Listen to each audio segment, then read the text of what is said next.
कितना है 4। तो अगर इसको मैं लिख दूं,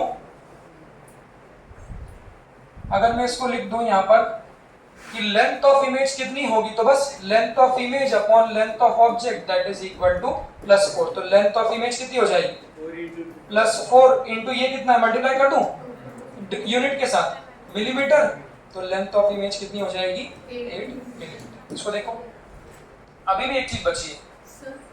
हाँ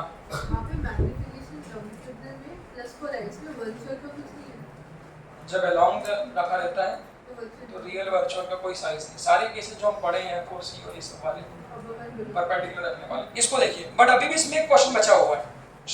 देखो क्या, पहले मैग्नीफिकेशन निकाल लिया, वहां से लेंथ ऑफ इमेज निकाल ली। सवाल ये कि ये जो इमेज बनेगी, आपने कहा है 2 मिलीमीटर की जो 8 मिलीमीटर बनेगी, ये कहां बनेगी आपके हिसाब से, कहां बननी चाहिए?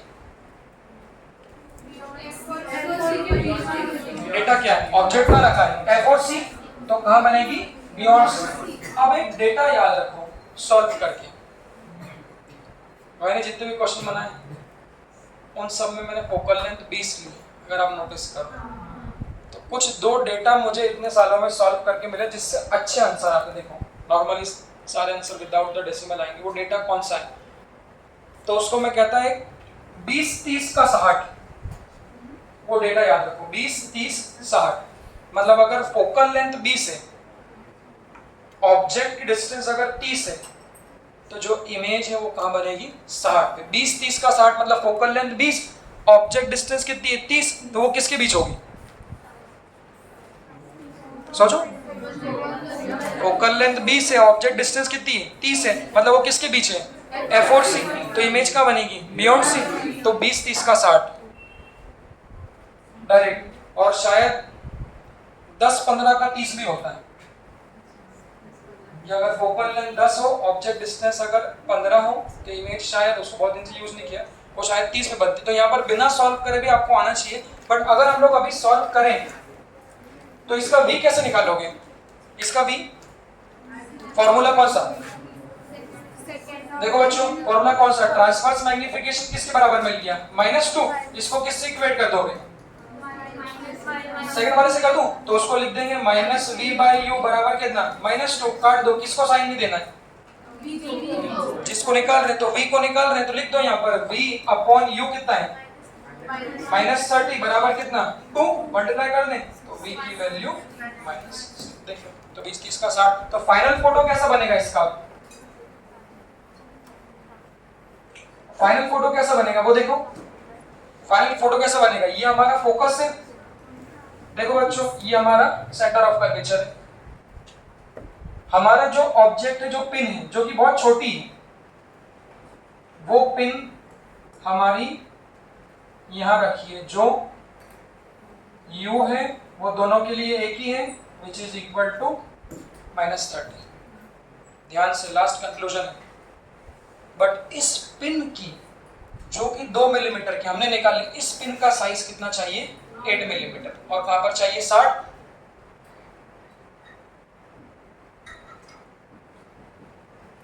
कहां पर चाहिए 60, तो यहां से उसको 60 सेंटीमीटर बियॉन्ड सी बना दीजिए। कलर चेंज कर रहा हूं पिन का, देखना, तो ये हमारा हो गया।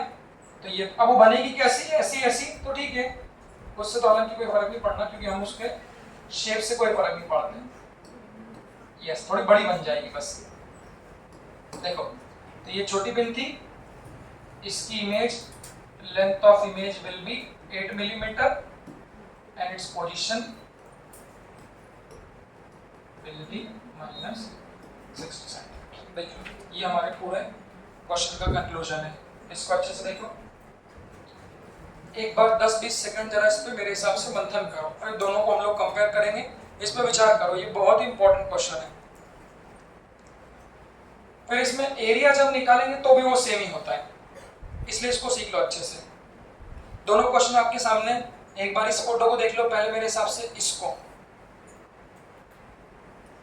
विचार करो, जब आप उसको दिमाग में घुमाओगे तो वो एक आप लोगों के लिए एक दिमाग में इमेज क्रिएट करेगा, जब क्वेश्चन भेजूंगा वो याद आएगा कि लेटा है तो कैसा लेटा है, पहला केस जब ऑब्जेक्ट बड़ा हो, विचार करो, जब बड़ा ऑब्जेक्ट प्रिंसिपल एक्सिस के अलॉन्ग लेटा होगा तो उसके पैर और सर की जो दूरी होगी वो मिरर से डिफरेंट होगी, इसलिए 2 पॉइंट की इमेज बनानी पड़ती। किस्मत से यहाँ पर आपको इसकी इमेज नहीं बनानी पड़ी, किस्मत से, क्योंकि वो सेंटर ऑफ कर्वेचर पे था। बट मैं क्वेश्चन चेंज करूंगा, अगर कहीं और होता तो इसकी भी अलग से इमेज बनानी पड़ती और इसकी भी अलग से इमेज बनानी पड़ती, क्योंकि ये दोनों दूरी डिफरेंट थी। सॉल्व कैसे कर लिया? कुछ नहीं, ए पॉइंट की इमेज बना ली, बी पॉइंट की माई थी, उसको जोड़ दिया, लेंथ ऑफ इमेज मिल गई, लेंथ ऑफ ऑब्जेक्ट मिल गया, उसको डिवाइड कर दिया। But in the other case यहां पर कोई माथा बच्चे नहीं करने, छोटा है तो कुछ मत करो, डायरेक्टली इमेज बनाओ इसकी और सॉल्व करो। मेरा सवाल ये, अगर इस क्वेश्चन को मैं और मॉडिफाई मेरे हिसाब से करना चाहूं तो मेरे पास एक क्वेश्चन ये भी मिलता है कि मान लो लेंथ ऑफ ऑब्जेक्ट है 3 सेंटीमीटर और वो बोले कि उसको कहीं रख दिया,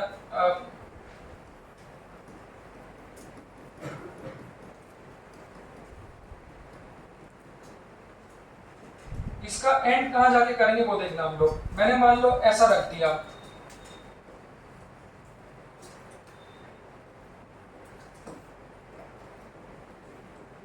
वो आप लोग सॉल्व करना, एक आइडिया दिख रहा है कि यहां से वो देख लो।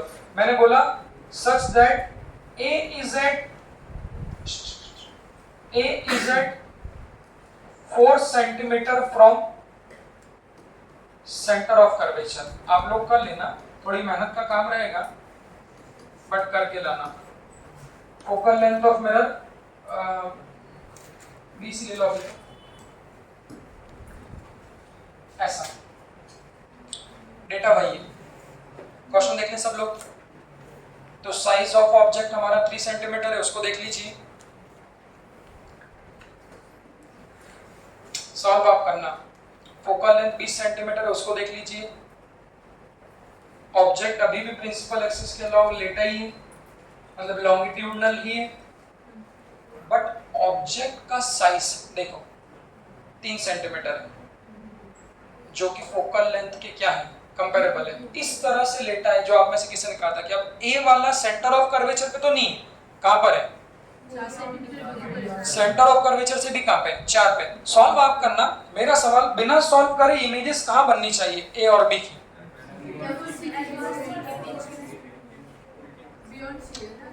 ठीक है, दोनों पॉइंट की इमेज कहां बननी चाहिए? एफ और सी के बीच। क्यों? क्योंकि अब ए वाला भी क्या है? बियॉन्ड सी है, और बी वाला भी क्या है? Beyond C. ठीक है, दोनों की इमेज कहां बननी चाहिए? एफ और सी। मेरा सवाल अगर मैं आपसे पूछूं, मुझे भी एग्जैक्ट नहीं पता कहां आएगी वैसे, ए और बी पॉइंट में से कौन से वाले पॉइंट की इमेज सेंटर ऑफ कर्वेचर के ज्यादा नजदीक बननी चाहिए?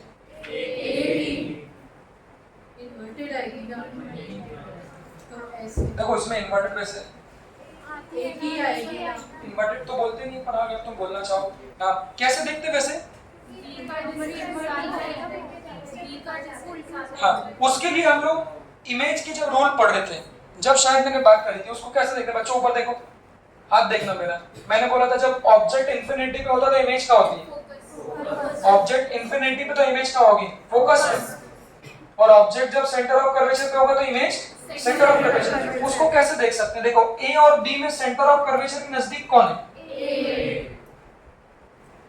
समझ तो जो सेंटर ऑफ कर्वेचर के ज्यादा नजदीक होगा उसकी इमेज भी क्या होगी? सेंटर ऑफ कर्वेचर के ज्यादा नजदीक होगी। तो इस ए की इमेज को जो भी नाम दोगे, ए को नाम दोगे ए डैश, तो बच्चों ए डैश यहां पर बनेगा। ये वाला सेंटर ऑफ कर्वेचर से ज्यादा दूर है तो इसकी इमेज भी क्या होगी? सेंटर ऑफ कर्वेचर से ज्यादा दूर होगी। तो जो बी की इमेज होगी वो बी डैश यहां बनेगी। तो ए वाली ऐसी पिन है तो बी वाली कुछ ऐसी दिखनी चाहिए।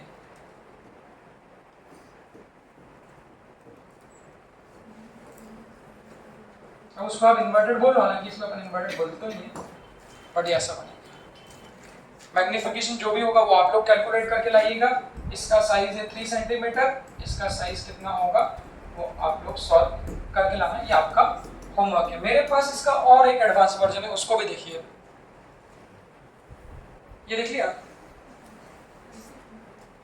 ये तो कर लोगे, इसमें तो कोई दिक्कत नहीं है, किसी को भी ट्राई करना, जब ट्राई करोगे तभी सही मायनों में वो आप लोगों के दिमाग में घुसेगा। मेरा सवाल ये है कि पहले क्या किया देखना बच्चों, पहले मैंने एक एंड को सेंटर ऑफ कर्वेचर पर रख दिया ताकि इजी क्वेश्चन हो जाए, फिर मैंने दोनों एंड को खसका दिया, ध्यान से फोकस बढ़ाओ, बट अभी भी है तो वो प्रिंसिपल एक्सिस पे ही, पहले ऐसा रख दिया था, एक एंड छोड़ा था तो सिर्फ एक की इमेज बनानी थी, अब मैंने दोनों को भाग कर दिया, दोनों की इमेज बनानी है।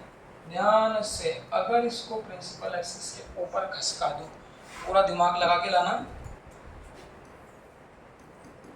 क्वेश्चन, एक कॉन्केव मिरर है जिसकी फोकल लेंथ 20 सेंटीमीटर है, एक ऑब्जेक्ट है जिसका साइज 2 सेंटीमीटर है, इसको मैंने देखो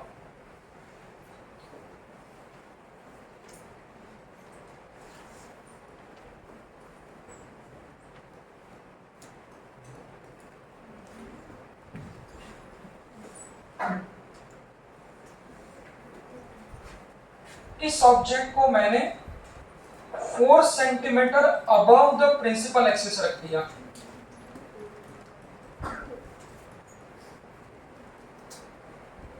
such that A is at 30 centimetre from pole.